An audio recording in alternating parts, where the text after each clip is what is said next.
ఇండియాలో రకరకాల వైరస్లు వచ్చినాయి, పోయినాయి. ఎన్నో రకాల డిసీజులు వచ్చినాయి, పోయినాయి. ఒక డిసీజ్ మాత్రం, ఒక వైరస్ మాత్రం ఇంకా ఉంది. అది ఇప్పట్లో పోయేటట్టు కనిపిస్తలేదు, మెడిసిన్ కూడా లేదంట. ఆ వైరస్ పేరే నలుగురు ఏమనుకుంటారు అని. చిన్నప్పుడు మన పేరెంట్సే మనకి ఇది ఫీడ్ చేస్తారు. మనం దాన్ని పెంచి పోషించి నెక్స్ట్ మన కిడ్స్కి కూడా క్యారీ చేస్తాం.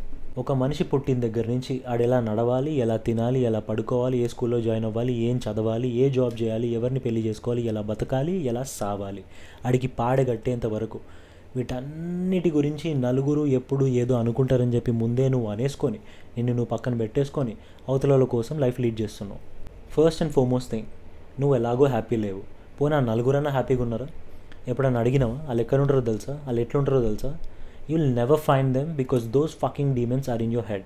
And for you to not do this and stay happy, first you need to fix this.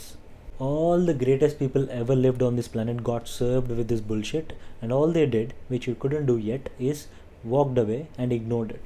నీ అమ్మ ఎంతమంది ఎక్స్పెక్టేషన్స్ అని మీట్ అవుతావురా నువ్వు?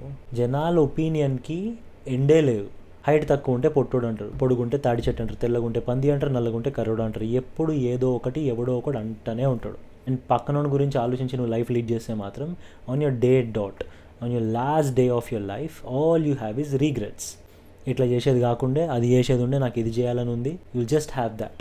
నువ్వు గనక నలుగురు ఏమనుకుంటారని చెప్పి ఆలోచించడం నువ్వు ఆపకపోతే నువ్వు కూడా ఏదో ఒక రోజు ఆ నలుగురిలో కలిసిపోతావు.